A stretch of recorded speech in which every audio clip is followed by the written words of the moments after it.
हर कत्ल की कोई ना कोई वजह होती है, लेकिन कत्ल की ये कहानी बिल्कुल अलग है। जिसका कत्ल हुआ उसका कातिल से दूर दूर तक कोई लेना देना नहीं था, उसका कोई भी संबंध नहीं था। फिर भी उसकी हत्या होती है। हत्या के बाद उसकी पहचान भी मिटा दी जाती है और फिर मिलती है एक नई पहचान। जी हाँ, ये कहानी की शुरुआत होती है उत्तर प्रदेश के गोरखपुर शहर से। 24 साल की एक लड़की घर से बाहर निकलती है। उस लड़की का नाम था शिखा दुबे। वो घर की दहलीज से निकलती तो है, लेकिन फिर लौट कर नहीं आती है।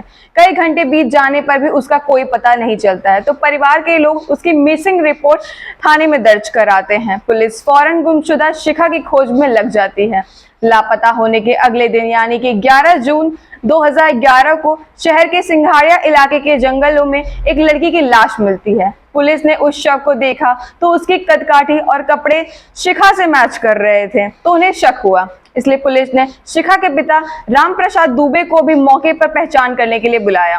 पिता वहां पहुंचे। परिवार और अन्य रिश्तेदार भी उस जगह पर पहुंच जाते हैं जहां पर लड़की की लाश मिली थी। अब परिवार के लोग उस लाश को देखते ही चीखने चिल्लाने लगते हैं, क्योंकि वो लड़की कोई और नहीं बल्कि शिखा ही थी। गले में वही धागा, वही कपड़े, वही चप्पल जो वह घर से बाहर निकल के पहनी थी, सब कुछ वही था। कदकाठी भी वैसी ही थी, बस उसका चेहरा पहचान में नहीं आ रहा था, क्योंकि उसके चेहरे को बुरी तरीके से कुचल दिया गया था।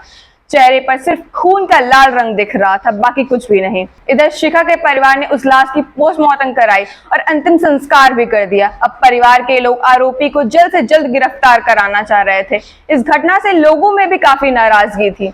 पुलिस की खोजबीन के दौरान उन्हें पता चलता है कि दीपू यादव करके एक लड़का था जो शिखा को अक्सर परेशान किया करता था। पुलिस दीपू के घर पहुंचती है, पर वो फरार मिलता है।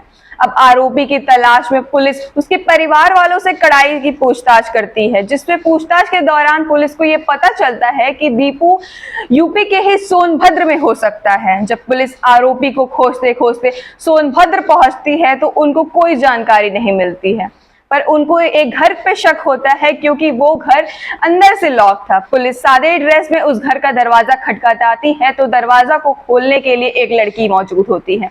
उस लड़की को देख के पुलिस एकदम शॉक्ड हो जाती है, क्योंकि वो लड़की कोई और नहीं बल्कि शिखा ही थी। फिर पुलिस को कमरे में दीपू भी मिल जाता है। अब पुलिस के सामने वही सवाल था कि अगर शिखा जिंदा है तो वो मरने वाली लड़की कौन थी। अब इस बारे में शिखा और दीपू से पूछताछ की गई तो उन्होंने बेहद चौंका देने वाले सच सामने आया। दीपू और शिखा ने पुलिस को बताया कि वो एक दूसरे से बेहद प्यार करते थे। इस बारे में शिखा के परिवार वालों को जानकारी हुई तो उसके पिता ने नाराजगी जताई और उन्होंने सीधा कह दिया था कि वो इस लड़के से इसकी शादी नहीं कराएंगे, और अगर ऐसा होता है तो वो उसका मरा मुंह देखेगी। ऐसे में दोनों ही लोग परेशान हो जाते हैं, इसलिए घर वालों को बिना बताए 18 अप्रैल 2011 को एक मंदिर में जाकर शादी कर लेते हैं। शादी के बाद वो लोग बिना बताए अपने अपने घर चले जाते हैं, पर अब दोनों को एक साथ रहना था। अब दोनों एक साथ रहना चाहते थे, लेकिन ये बात अगर घर वालों को पता चलती तो उन्हें बिल्कुल पसंद नहीं आती। दीपू का एक दोस्त था सुग्रीव, जिसको उसने अपनी ये समस्या बताई तो उसने एक लड़की के बारे में बताया जो कि एकदम ही शिखा जैसी दिखती है। सुग्रीव शिखा जैसी दिखने वाली लड़की पूजा को काम करने के बहाने बुलाता है और वो गरीब महिला आ भी जाती है। सुग्रीव उसको एक सुनसान जंगल में ले जाता है और वहां शिखा, दीपू और सुग्रीव एक दोस्त बलराम के साथ उसकी बेरहमी से हत्या कर देते हैं और उसका चेहरा भी नष्ट कर देते हैं, जिससे किसी को शक ना हो कि ये शिखा नहीं बल्कि कोई और है।